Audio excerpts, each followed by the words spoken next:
Curiosity got the better of me. I needed some satisfaction to know what Dexter's actual ending is, as the finale of the original series didn't really feel like much of a finale. So to see Dexter living a new life and seeming to be happily moved on from his past is already making me somewhat more satisfied. But could this new world be brought crashing down by the temptation of spilling new blood?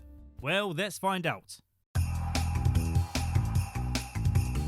Dexter's out hunting, but hesitates when he sees that the animal he's been tracking is a majestic white buck. He's living alone, but that doesn't mean that he doesn't have company, as the ghost of Deborah is occupying his mind. Are you ready for tonight? Great. Please, Ghost Deb, don't make me dislike you like I disliked Ghost Dad. On his way into the fictional town of Iron Lake, he gets pulled over by a cop, and they engage in some weird roleplay, pretending they don't know each other, before getting hot and steamy in the car. So yeah, adding a girlfriend into the mix of his happy new existence. I can't say I'm mad at it. It feels like a season 1 Rita girlfriend, where we haven't yet gone that deep into the story in this new chapter of his life, to the point where a love interest would become more of a distraction, which if I recall is how I felt from season 5. Also, this girlfriend Angela seems like a cool character. Dexter has kept some of his mannerisms, but with his experiences, he's now at least coming across a bit more of a human being, meaning he's more easily able to connect and make friends with the townfolk. He now works at a store selling hunting supplies, working for a very flamboyant and effeminate guy who you would never think owns a hunting store. Please tell me you have a strawberry cream cheese sweet roll in there. The boss speaketh, and so it shall be done. Oh, it's so good. But it turns out he inherited the store from his dad. Dexter, or should I now call him Jim, is serving our first customer of the day, an entitled cocky rich boy who's looking for a new blade. Hey, easy there. Is a problem? You were waving a knife in his face. Most people would see that as a problem. When he goes to buy a high-powered rifle, Jim runs his background check to make sure that he's not being flagged, and it appears that his profile is being looked into. Matt Caldwell believes that he's above all this due process, as his dad is a big deal in this town. But Jim ain't looking to get in trouble again. Yeah, I can't do it. His name is Dexter, gosh darn it. While waiting for Angela at the police station, they openly talk about Matt being flagged, and they speculate if it's related to a boating accident that he was involved in, and 5 people lost their lives. That whole thing was just a really tragic accident. In fact, I bet his record is spotless. Okay, maybe a few spots. A mysterious pair of feet step into the town, suggesting that maybe a person from Dexter's past is here. Surprise, motherfucker. When the security check clears, Dexter is sent to deliver the gun to Matt's place, and it seems he's interrupting a house party, so his friend Bill keeps him company until Matt's finished ploughing. Bill seems to resent Matt, always taking the girls, even when it's clear that Bill was interested first. He tells Dexter about the scars he suffered from the boating accident, and he unintentionally reveals that Matt was the one who was driving, meaning he lied to the police.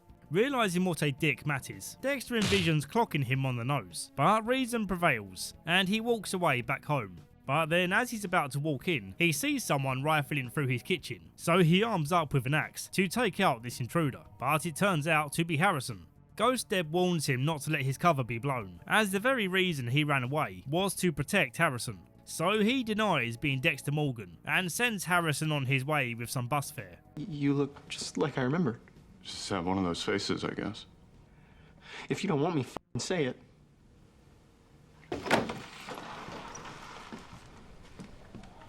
The next day, while out tracking the white stag, and ruminating a feeling of loss, having to turn his own son away, he begs for the white stag's blessing to allow him to approach, so he can prove to at least one living thing that he's not the danger. It's kind of a beautiful moment, which is then tainted by...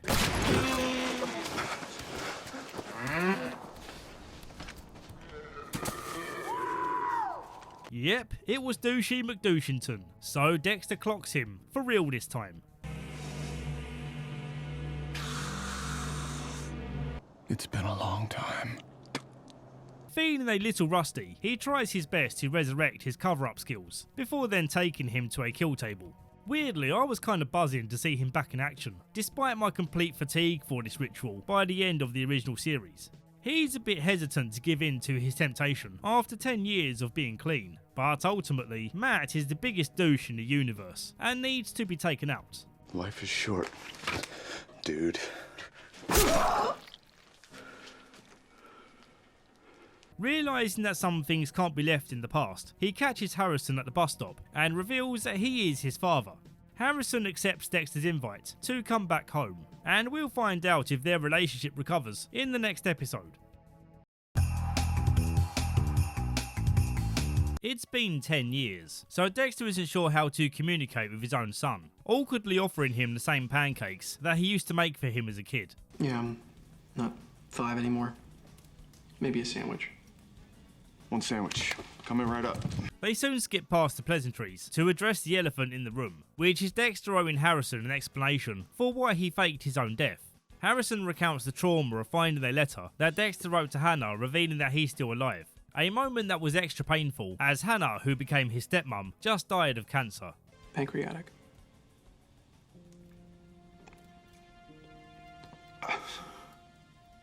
Straight away, I'm liking grown-up Harrison. His actor, Jack Alcott, does a remarkable job of playing a troubled kid who's had to grow up fast and developed a sharp mind to look after himself, essentially surviving without a family and having to bounce around different foster homes. As you'll see from the rest of this spin-off, Jack Alcott is an actor to keep your eye on. I can really see him going places. Promising to explain everything in the morning, they say sweet dreams. But ruh-roh, Dexter's about to have a nightmare, envisioning Deborah going primal to warn that bringing Harrison back into his life is putting him right back in danger. You selfish psycho. You are emotionally handicapped, crazy. We then cut to a girl chilling in the hotel, who in the previous episode we learned is from out of town, and is travelling with limited funds to do so. She seems a little unsure of how she came to be here, but she doesn't want to look a gift horse in the mouth, and enjoys the luxuries of her free champagne and strawberries. But of course, this gift horse has a monster lurking inside, who's watching her every move. It takes her a crazy amount of time to spot the camera hanging from the ceiling. Have you been looking down at the ground the entire time you've been in here? How would you not immediately see that? Back to Dexter. He turns his pants brown, seeing the police storming towards his place. But they have no suspicion towards him. They simply want to use his cabin as base camp, while they go on the search for Matt Caldwell. The searchers can stay warm. I'll get some coffee going. Breakfast, too, if you want. You're a godsend. Harry's son introduces himself as the son of Harry's son, which confuses Angela almost as much as I just confused you by saying it that way. So that's now another thread coming loose on his Jim Lindsay identity. Luckily, Harrison plays along with his lies, purely because he doesn't care to talk to the police. Thanks for covering for me. Didn't do it for you. Just didn't want a cop all up in my business. Dexter rushes ahead to clean up any evidence of what happened, and Ghost Deb is doing this weird false laugh, mocking him for being so sloppy. Yeah, I feel like I'm already disliking Ghost Deb. I will say, when she's not being whiny, she does have some funny quirky moments, representing the chaotic part of Dexter's thought process.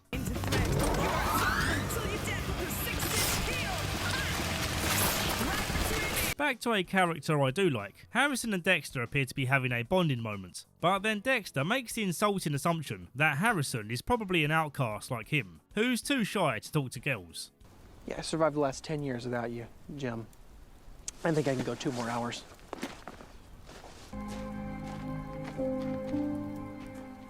The girl he ends up flirting with, Audrey, is Angela's daughter. Speaking of Angela, she finally gets around to questioning Dexter, knowing that he's always been shady about his past, but hoping that she can get him to open up and place his trust in her. So that's me. Sharing. Giving you an opening to share back. It's how it works. For reasons that aren't that interesting, she ends up arguing with Audrey, and I only mention this because Audrey hits her with this line. How many times do I have to tell you? I'm not Iris. She doesn't clarify who Iris is, but we'll find out in a later episode. Harrison questions his past too, and Dexter shares the half-truth in saying that he was in a dark place after losing so many people that he loved. He couldn't bear to see this happen to Harrison too. Also concerned for his son's well-being is Kurt Caldwell, and he's not going to rest until he's found. Being a beloved man of the town, who's always there for others when they need it, he asks for the same in return. And throughout this whole rally for help, Matt's body is right there with them, buried under their feet. Dexter's called into the station to help answer some questions about surveillance footage that was sent in by the reservation manager, who had cameras set up to keep track of the protected wildlife. But this footage doesn't really provide much in the way of proving Dexter's involvement, as it only picked up the heat signatures. They've called Dexter in to identify the hunting rifles. Well, it looks like a very distinctive Leopold scope. It's just like the one I sold Matt. At the crime scene, which they apparently just let anyone listen in on, the goofy CSI guy uncovers the truth of what really went down here. Judging by the pool of blood, they met up right around here where the deer was shot. Ghost Deb was right. Dexter did a sloppy job covering this up. So once again, Dexter comes back to the crime scene and drags Matt's jacket over the ground so that he can redirect the sniffer dogs that will be brought in tomorrow.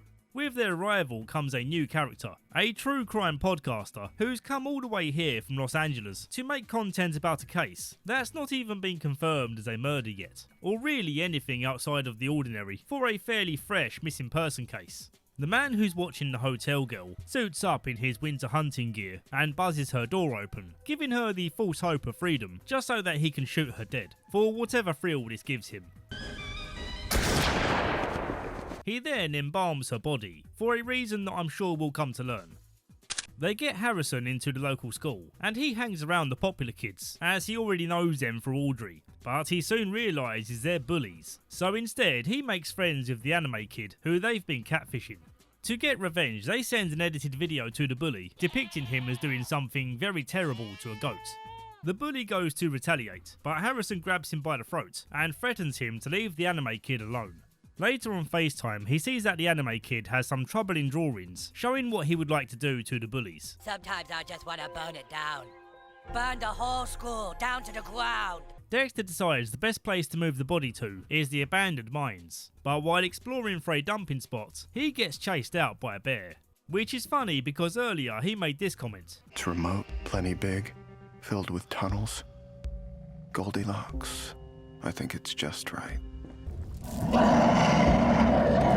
The killing of the protected stag has upset the Native Americans who manage the preservation area, and it also upsets Audrey, as she's part of the eco-warrior crowd.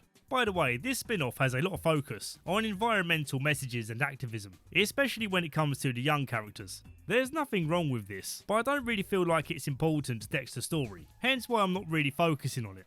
With that said, it was cool to see everyone band together and give the stag a respectful funeral, in the spirit of in the spirit of Native American customs, rather than letting the council take it away, only to be thrown in the trash or made into whoppers.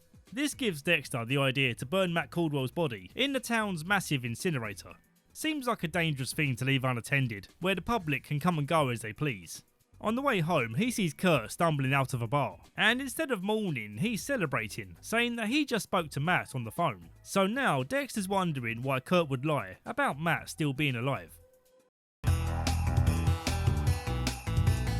Dexter tells Angela about his strange conversation with Kurt, which is a sign that he's grown since OG Dexter, in actually being helpful, rather than keeping all the secrets, so he can investigate Kurt himself.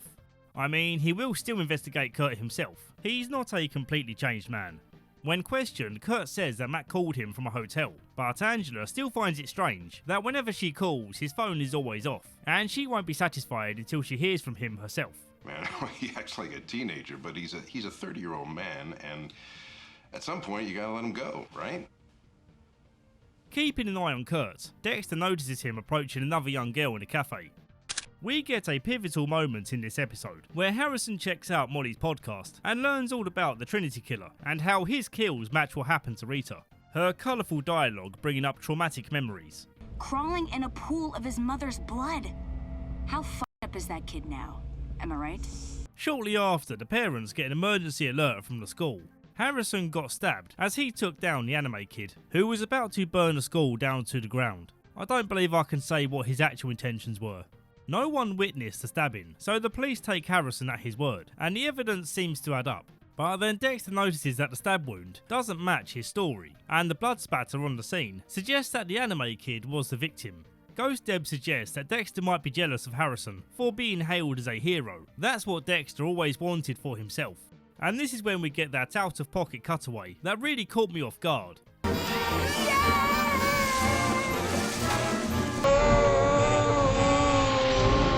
Molly the podcaster is still on the scene, offering Angela information regarding a missing girl from Angela's big board of missing girls. In exchange, she wants to hear Angela's take on all this, so she can document it for a future podcast. And it's here that we learn that Iris is one of these missing girls, and happened to be Angela's close friend. Everyone said she ran away. No one looked for her. Stuck with you. Kurt is once again talking with the green-haired diner girl, and we find out that she's been leeching money from him. Looking to change this dynamic, he instead offers her a job, but she's like, nah, Venmo me more money now. I'm not staying. I just need bus fare. What an entitled brat. He convinces her to come with him to a cabin, for reasons we're yet to find out. The episode plays out with Harrison giving a speech, saying that they should feel pity for the anime kid. But anyway, you guys all think I'm a hero, and I'll accept that responsibility.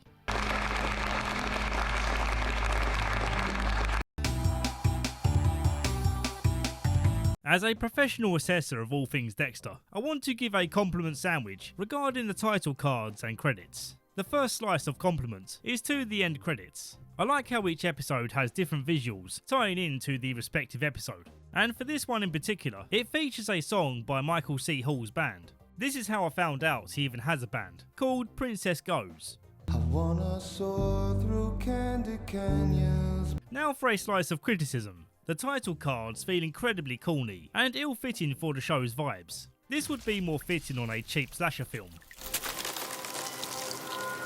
For Dexter New Blood, it should be something a little more low-key and a little more mature looking to represent the vibe of Dexter's current story. To complete this compliment sandwich, I do enjoy the episode title effects, being a part of the environment of the opening scenes. It's not a unique gimmick, but God bless them for trying. Wait, was that actually a compliment? Most importantly, as I hope I've conveyed here, I am really enjoying this spin-off, which we'll continue recapping right now. So as you might have guessed, Kurt Caldwell is the creepy hotel man, but this isn't a hotel as such, it's his bunker that he's converted into a living space. And this green-haired girl Chloe is wondering what he wants in return, but he claims that he wants nothing because he's a sweet, kind-hearted man. Aww. His favourite song and the title of this episode is Runaway, and he keeps repeating this song on the jukebox. That same song. Always that same song. This song is what he later uses as a musical cue to begin his hunting down of the young girls. Dexter found the blade that Harrison used to slice open the anime kid, but he claims that he only kept it for self-defense. Dexter, however, feels uneasy about this blade being the same kind that Trinity used. Dexter asks for his trust and to talk about this openly, but as Harrison points out, Dexter is the one living a lie and can't be trusted. Harrison then hangs out with the popular kids again, who respect him for having the balls to stop a school shooting, and they thank him for saving their lives, with a pretty blonde girl rewarding him with a kiss and a free hit of acid. We're all 2 pills deep already. Catch up.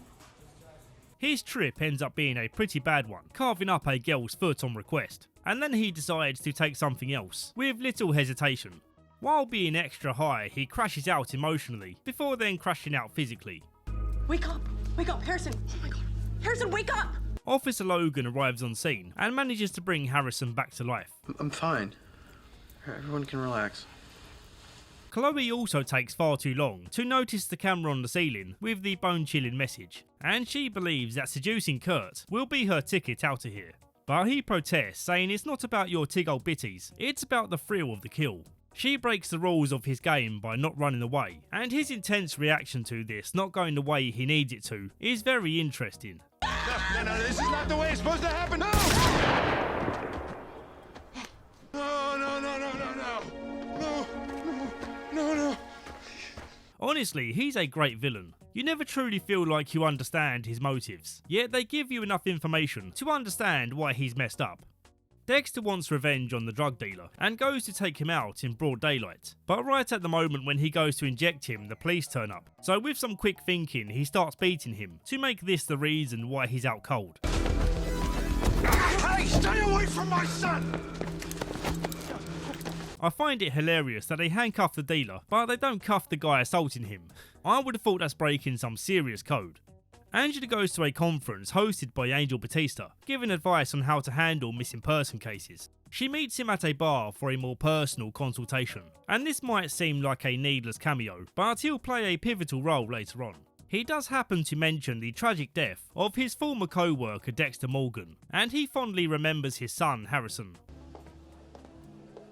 I am the Bay Harbor Book. Speaking of whom, is on his way to run away from town, but Kurt convinces him to stick around, saying if he wants a new life, running away isn't going to make that happen, as your emotional baggage is not something you can run away from. You have to face it head on and make something of yourself despite your problems.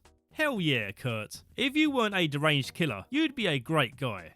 Angela's curiosities about Jim potentially being Dexter are made certain when she Googles his name and finds his obituary.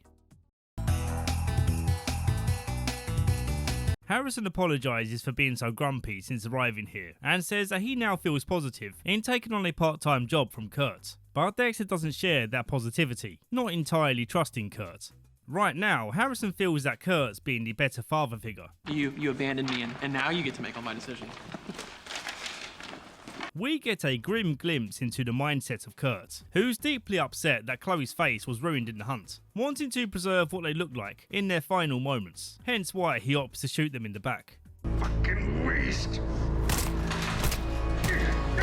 Dexter is once again pulled over, and he thinks she's doing her usual roleplay, but then she gets out the paper with his real name written on it, ordering him down to the station to give her some answers. He gives her the same half-truth about his reasons for running away. She sympathises with him, but is still hurt being lied to for so long, and essentially they're no longer a couple. Are you gonna keep my secret?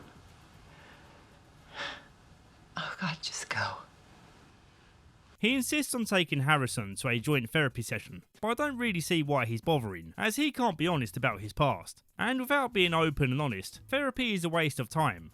I will say this scene serves as a good reminder as to why Harrison is so deeply disturbed, and why he felt it was okay to ingest that stuff at the party, with no second thought to his well-being. I wanted to look him in the eye and ask him how he could pretend like I didn't f***ing exist.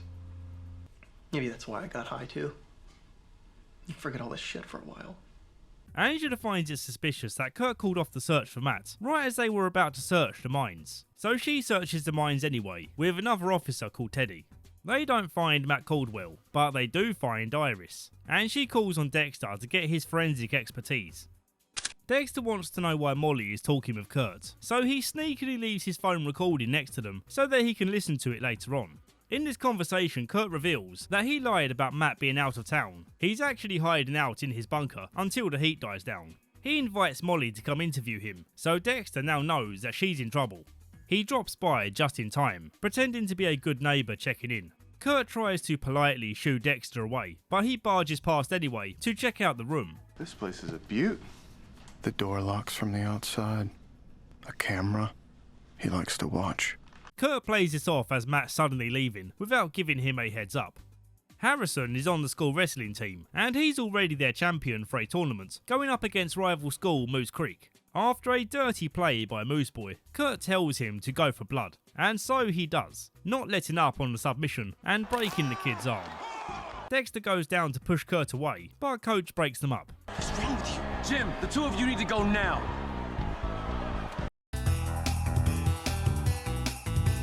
Dexter examines the body and determines that she was shot from behind, then dragged here and buried. Morbidly, she was still alive at the time of being left here and was pinned down by the weight of the rocks, showing signs of a struggle as she tried to use her feet to dig her way out.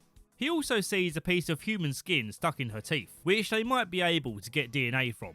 In the morning, Dexter is making some progress in making up with Harrison, cooking him a lovely looking breakfast, which of course in TV fashion, Harrison only eats half of it before rushing off to school. He does at least thank Dexter, showing some effort in return to mend their relationship. Side note, it makes me very happy to see them using Cholula hot sauce on their eggs. It's the absolute peak hot sauce for eggs, and a personal favourite all round. If I could be sponsored by anyone, I'd want it to be Cholula hot sauce. Hit me up, hausenberg1@gmail.com. Dexter takes Angela to the secret cabin as Kurt is on her radar as being suspicious, but he's up and vanished, stripping the cabin of all evidence. Only someone with something to hide goes to these kind of extremes. Dexter goes to Kurt's diner to check in on Harrison, who's now washing lorries for a living, but he's also here to find Kurt and give him a stare down as if to say that he knows his game, with Kurt giving the same vibes back. You know, there was a time when I thought you and I would be great friends. We do seem to have a lot in common. Then Angela comes in to arrest him, finding his DNA on the piece of skin that was lodged in Iris's teeth. Outside, Harrison is finishing up, but the lorry driver offers him another 20 if he helps to move some cargo, handing him a packet when they're done, saying give this to your dad. Inside, he finds a titanium screw used to fix broken legs. What the f*** is this? I just told you, bro. Pay attention. He sneaks into the holding cells to confront Kurt, who coldly makes it known that he knows what he did to Matt, with the very morbid detail that on the night that Dexter picked him up and he was stumbling around outside drunk and believed that it was snowing, he later realised this snow was actually the ash from his son's burnt body. When interviewed, Kurt plays it cool, having a reasonable excuse for every connection to him being responsible for Iris's death. But then when she mentions finding his DNA, he tightens his tongue, saying no more until a lawyer gets here. Against his legal advice, Kurt makes a confession on camera, but it's more about ratting on his own dad, being abusive to quote-unquote lot lizards, and it was Daddy that was the one who picked up Iris. It's not really worth me explaining this one more, we already know that Kurt did it. Problem is, the DNA has come back as only partially positive, so it could well be, as he claims, his father. So for now, he's free to go. Harrison almost gets into a scrap with more bullies, but this time he's got his knife. What the f***? You're psycho! That's enough. He then confesses to Dexter that he does have some memory of what happened to his mum, and we get this never before seen shot of Trinity as he stands over Rita in the bath. Or is he looking down at Harrison? I'm not too sure. There. Daddy will be home soon. On the way back to his car, Dexter is attacked by Kurt's lorry driver friend.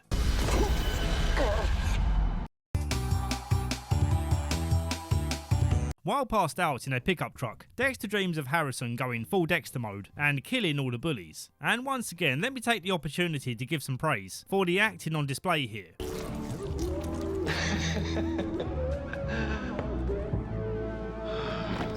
Harrison genuinely seems like the kind of kid who would absolutely be capable of this. Dexter comes to and gives Kurt's hunter friend a Chelsea smile, naturally causing them to crash. So now the hunt begins, looking to wound Dexter rather than take him out. Angela has only just found out about Dexter attacking the drug dealer, and when she questions what happened, the dealer reveals that he got poked by a needle, and he still got the mark to prove it. She also finds it suspicious that in the hours shortly after Dexter got released, the main supplier was found dead. Part of Kurt's plan is to take out Harrison too, but when it goes down, he wants them to be in the same place, so he buys some time by hanging out with Harrison, breaking into the school and teaching him how to properly swing a bat. Again, this gives Harrison a sense of having a father figure who appears to be more devoted and caring than Dexter. He then takes him to the cabin, expecting that Dexter will be there soon, but right now he's leaving a blood trail to pull a sneak attack on the hunter. Who the hell are you? Where does Kurt have my son? F you! He better hurry though, as Kurt is suited up and ready to begin his ritual. Then, just as he's ready to take the shot, Dexter comes racing in, forcing Kurt to flee the scene. On the drive home, Dexter reveals that he was born in blood, just like Harrison was, and ever since he's been coping with his violent urges by taking out the bad people according to Harry's code. This moment of honesty giving Harrison some much needed comfort. This is all I had to do. This is all he ever wanted. With the suspicious injection mark, Angela looks up Dexter's hometown for any similar crimes involving needles, and she finds the headlines for the Bay Harbor Butcher. For the episode open, Dexter's hunting down a creepy clown, coming to this play centre with the least inviting doors imaginable. I don't find clowns scary in the slightest, but this is creepy as hell. He goes into more detail about his process, so that Harrison might learn how to deal with his urges. Harrison again showing relief at not being alone with these feelings. I've always felt so alone. I thought no one could understand me. I really like how they're handling the story right now, and the way in which it's being presented. On the surface, it might appear to be a tired, stretching out of Dexter's story, and trust me, if I felt that way, I'd be calling it out as such. But it's really worth giving this continuation of the story a chance. I think you'll be pleasantly surprised. Dexter kinda holds back on the full story by pretending that he only scares the killers, rather than killing the killers, making Harrison feel respect for him like his father is Batman. It's Christmas Day, but Angela isn't feeling too jolly, looking further into the Bay Harbor Butcher stuff. Harrison's got the Christmas spirit though, with Daddy Dexter gifting him a hunting rifle, and it turns out with a little coaching, he's quite a good shot. Okay, you need to... I got it.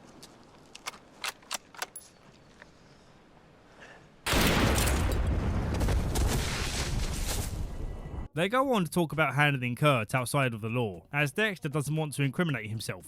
They rock up at Angela's for Christmas dinner, where she has to pretend not to be suspicious. And it kinda sucks knowing that this happiness and normality that Harrison's experiencing for the first time is going to come crashing down very soon.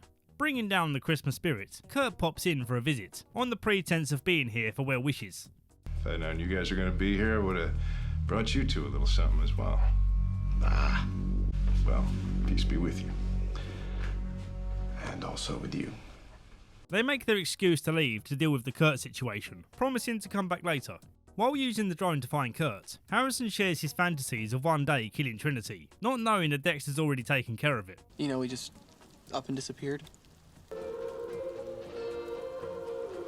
They find a vent which indicates there's an underground bunker here, another one of Kurt's bunkers. But he's not here. Right now, he's burning down Dexter's cabin, hoping to kill them both in their sleep and make it look like an accident. He's alerted of their intrusion, but it's too late, his secret's out, as they've just found all of his victims, propped up and displayed in boxes.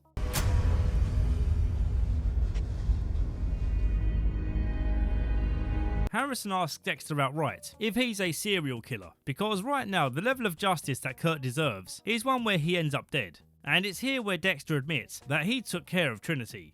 For what he did to your mother. For what he did to so many others. This motherfucker needs to die too.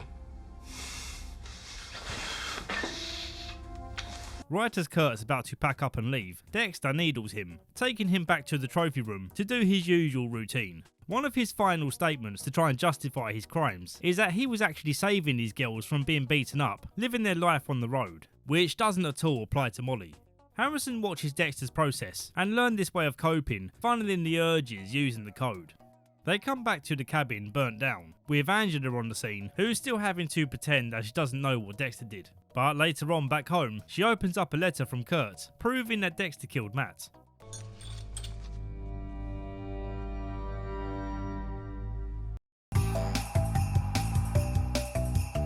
Angela doesn't immediately move in for the arrest, still investigating the fire. In the meantime, Dexter's considering packing up with Harrison and fleeing to another state for another fresh start. An idea that Harrison's not a fan of, as coming here was his fresh start. Back at Angela's place, she gets the kids out the house to go get some supplies, so that she can make the arrest without them around. Turn around! On your knees! Hands on your head! Dexter Morgan, you're under arrest for the murder of Matthew Stern Caldwell. The interview goes as expected. He's a trained expert on keeping a cool head, explaining away all of the coincidences, and he even successfully plants the seeds of all of this being Kurt's doing, aside from the injection stuff, I suppose. But as Officer Logan points out, this would be enough to convince a jury, so they're going to keep him locked up until Angela figures out her next move. And her next move is calling Batista, so that she can share her thoughts on this case being very similar to the Bay Harbor Butcher. And this is when Batista reveals that one of the suspects who got cleared was Dexter Morgan. She replies with, well, guess who's in my jail cell right now? I can prove to you that he's still alive. Go check your emails.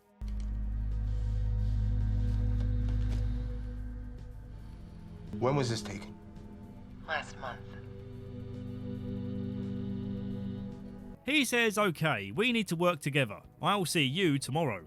She breaks the news that his game is finally up.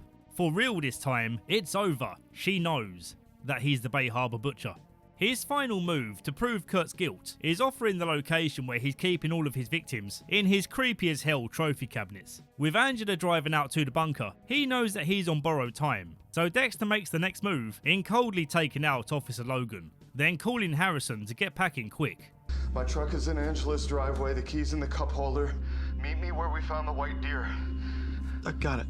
Angela makes the horrific discovery that Dexter was right about Kurt, so she radios Officer whatever this guy's name was, and it signals to Dexter that he's quickly running out of time. Harrison figures out that in order for Dexter to be here, he must have escaped jail, meaning that he just killed Logan, which would be hard for him to deny when he's still covered in his blood. Logan was not only Harrison's coach, but he was a very beloved person by all, who certainly didn't deserve this.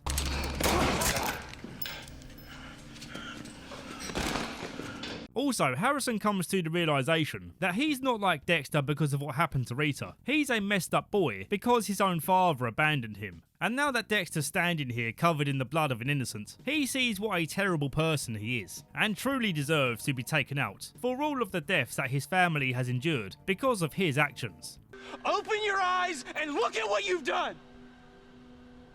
That's a fun callback to episode 1. Open your eyes and look at what you did! Dexter's attempt to ending it all in the storm to protect Harrison's life is still a valid move, and now we have a chance to see this idea come to fruition. So he guides Harrison on how to properly arm his rifle so that he can be the one to set things right. This is the only way out. For both of us.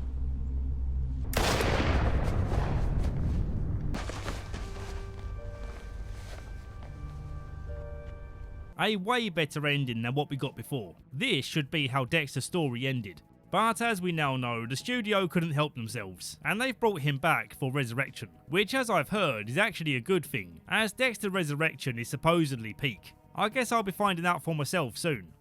Thank you all so much for watching. If you're an existing fan of mine, I really appreciate your patience. As you probably know, my time lately has been very stretched, with the Christmas break in mind, and more importantly the birth of my beautiful daughter, who was born happy and healthy early in December. So as you can imagine, I've been a very busy and sleep deprived man. There's definitely moments in this video where you can really tell how tired I am, so I wouldn't be surprised if you picked up on that. Either way, I hope you enjoyed this one. I don't think many of you were expecting me to cover a Dexter spin-off so soon after finishing my recap on the main series. Please go check that out if you haven't already, as YouTube has completely stopped promoting compilation videos, which is a real shame for my channel, as that was always the big draw for you guys. So yeah, that video is on screen now. Please come stop by, it would mean the world to me.